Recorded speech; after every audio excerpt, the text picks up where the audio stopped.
Hello and welcome to the NLC. I am Kjotleik. This is the first qualifying round game between Camillo di Cavour and Diodotus the First. Diodotus the First. Camillo is of Savoy and Diodotus is of Bactria. Camillo di Cavour is financial and charismatic, and the Savoy start with fishing and mining. Diodotus the First is industrious and financial, while Bactria starts with hunting and mining. These are the starting positions. Let's get the resource bubbles on.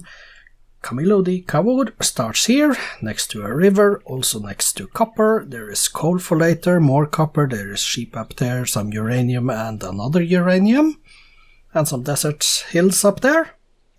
The starting position of Diodotus is up here, next to a river, and there is sheep and some horses and some deer and also some stone here and corn over there.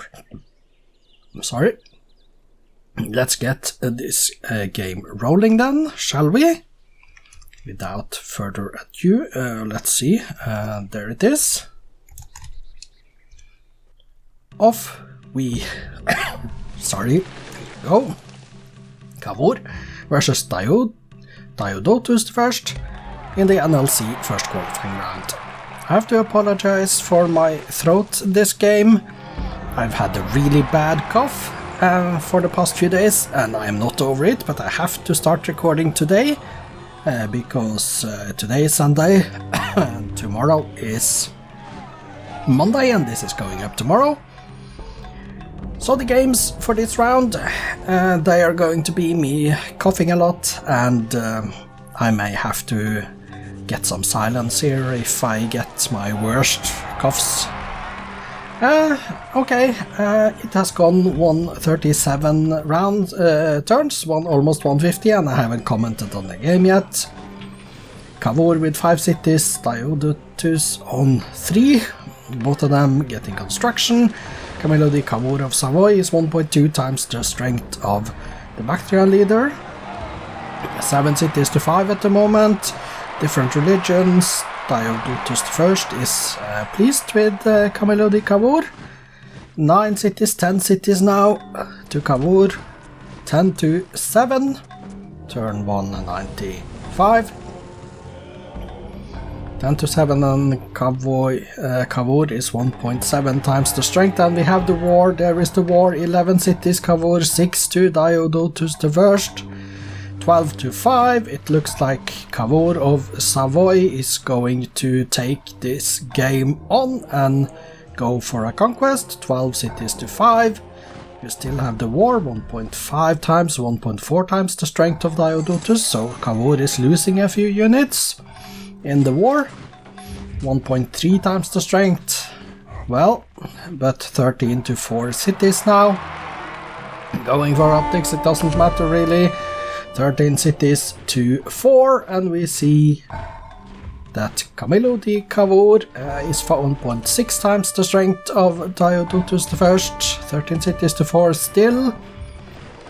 1.5 times, getting paper. Diodotus is getting gunpowder and going for the chemistry next. Education for Cavour, 13 to 4 still, 13 cities to 4. Turn 250 is almost here. 250 is here, 13 cities to 4. There is still war. Diodotus has stopped losing cities and now he actually settled another one. So it's up to 5. And education for Cavour, while military science for Diodotus, 11 to 6 now. Diodotus has taken a city back, but they lost it immediately again. 12 to 5 now is the count. 12 cities to 5. 11 to 6. Cavour seems to start to lose cities here now. 12 to 5. Takes one back, but it's up to 1.8 times the strength. And education for Diodotus, Camillo di Cavour going economics, turn to 75. 12 cities to 5, the war is still on. Cavour 1.6 times as strong as Diodotus, 1.5 now. And Cavour is only now going for gunpowder. Remember, Diodotus has gunpowder already and Diodotus is going astronomy. but Cavour is now up to 13 cities again, Diodotus on 4. Cavour getting gunpowder as well, and now it's 11 to 6. Diodotus is fighting really hard, and Cavour is down to 0.2 the strength of the Bactria leader. And Diodotus the First looks like he can make this a longer game than I anticipated, because with astronomy he can settle new lands in the New World, which is in the east. And there is the peace treaty as well. Cavour on 11 cities, Diodotus the First on 6, and they are equal in strength suddenly. Cavour getting liberalism. And he is first to liberalism, I don't know what it took, but he is trying to go nationalism next. And economics for Diodotus, 11 to 6 cities now. 12 to 6, as Cavour is the one settling in the New World first, which means that he probably took astronomy with liberalism, unless he had it from before. Up to 14 to 6 now. He is 1.3 times the strength of Diodotus, and Diodotus has not expanded into the New World, but Cavour has.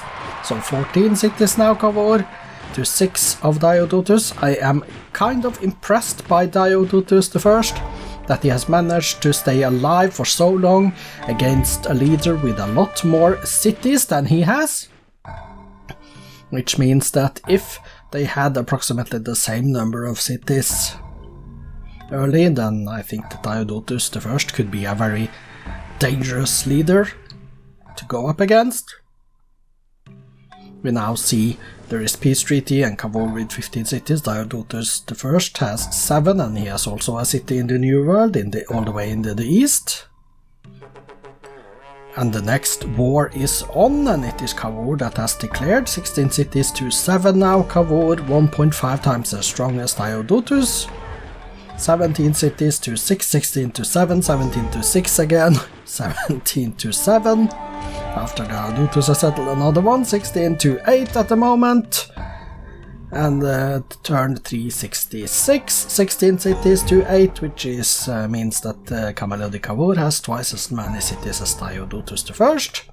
And he's 1.7 times as strong as well, 17 cities to 8 now. After another settle. Finishing off the Golden Age that ended there. 17 cities to 8, getting chemistry now, going military science next. And 2.1 times the strength of Diodotus the First, and I think that the research advantage for Cavour, due to having all these cities, may now start paying off eventually. He may be trying to get better military attack. He's not attacking that fast, but he is 5 turns away from military science.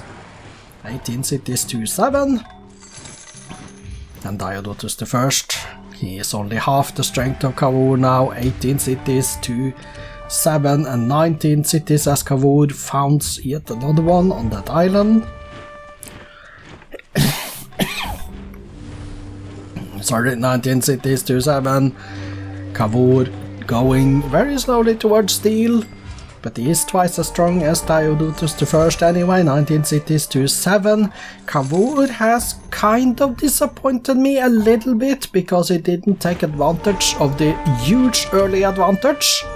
With so many more cities, he actually was not that impressive in the wars. He lost some cities there that he should have kept.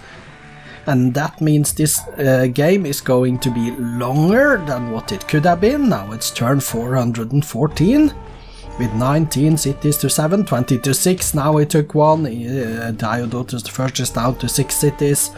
This is going towards a domination victory now, I think. But how fast will Cavour manage to get it? 21 cities to 6, 22 to 5. And with the printing press next, and Diodotus going towards democracy, but he's going very slowly towards it, 22 cities to 5. Cavour has 3.6, 3.8 times the strength of Diodotus, is almost 4 times as strong in other words. So Diodotus with 5 cities left, and I think that this is it, turn 430. Should see a few more Bactrian cities fall in the near future. And that should clench the domination win for Camillo di Cavour of the Savoyard Empire. 4 cities left for Diodotus the First now. 6.5 times the strength for Cavour, and he's going towards communism. 3 cities left for Diodotus the First. Still no domination. Maybe Cavour doesn't have enough land. Well, there is not that much land that is not settled left. It should be domination, but it could happen that he must go all the way to conquest, I don't know. I believe replaceable parts now for Cavour, I believe it's going to be a domination, but who knows. 2 cities left for Diodotus the First. Turn 447. 27 to 1 city left now. He took the city in the New World immediately now. Only 1 city left for Diodotus the First. And it looks like it is not enough for domination. It depends when the borders pop in that city that he just captured. Will it be now? Or no, he had to take the last one, and there we did. Cavour is winning a conquest victory. Turn 453, 2033 AD. Congratulations, Camillo di Cavour of Savoy, going through to the second qualifying round.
Camillo di Cavour won after having declared all the 3 wars in the game, 2 victories, 1 standoff, and the city capture numbers were 7 to 4, 0-0, and 11 to 3. So he did lose cities in the wars, even though he was a lot stronger, so that is a weakness that he can't keep his cities, but at the very least he did win the war and he did win the game. Congratulations, let's go take a look at the statistics. Here we are with the graphs. Camillo is red, and we see the score, GNP, manufacturing goods, food, power, culture. That was Diodotus the First actually, probably trying to go for a culture victory or something. And espionage, that was Diodotus First for a long time until Cavour took him in the end. Demographics, Camillo di Cavour with 16 million inhabitants at the conclusion of the game, and see the other numbers. Wonders, 1, 2, 3, 4, 5 wonders in the BC era. And we see, of course, Camillo di Cavour is controlling all the top 6 cities because he did win conquest. Statistics then. Cavour with 19 cities built, 1 religion, 1 golden age, and currently on 42 workshops, 31 windmills, 29 farms. He did build in his cities 21 barracks, 19 granaries, 17 stables and lighthouses, down to 1 pyramids there. Let's go page down and see the heroic epic as the last building built in his cities. Current units: 56 carabinieres, 42 longbow and 28 musketmen, down to 1 great spy. He trained a total of 63 macemen, 56 pikemen and 54 musketmen. 2 great scientists he got. Let's go page down and see a scout completing the list of units trained. The kills then: 95 horse archers, 46 musketmen and catapults, down to 1 Jewish missionary, and the losses: 49 macemen, 44 crossbowmen, 41 carabinieres, down to 1 axeman. We cannot see Diodotus the first numbers here. We have to reload the game for that, so I am going to do that after we have taken a look at the victory condition screen and the cities for Cavour. One moment. We see here that Camillo di Cavour had 71.84% of the land area. He needed 74, so that's why he did win conquest and not domination. Nowhere near any cultural stuff. He had built the Apostolic Palace. He had not built anything else. Let's go and take a look at his cities and sort by population as we always do. Yes, we are at the top. Seva, Pop 16, Portofino 15 and Olbia 14, and we see the numbers here. They are very happy and healthy, building a mix of units and buildings. Culture in Mshitepe. Tiliatepe, Pop 2 is the last city on page 1. Let's go to the bottom and see that Termes and Carmagnola are the 2 bottom cities. I'm now going to reload the game so that we can take a look at the statistics for Diodotus the First. I am back after reloading the game. This is then, oops, let me actually go to Diodotus here. He has 6 cities built, 9 cities, 6 religions, 0 cities raised in golden ages. No improvements because he is done for, of course. Go to the top and see what he built in these cities. 7 lighthouses and granaries, 5 barracks and academies. 5 academies, wow. And 1 Masjid al-Haram. Let's go to the page down and see that there is the Apostolic Palace at the bottom of the list. Okay, let's go top and look at current units to see that it says 1 settler, but that may have come when I reloaded the game, I don't know. He trained a total of 100 horse archers, 48 catapults, 39 grenadiers. 3 great engineers. Go page down and see 1 galley at the bottom.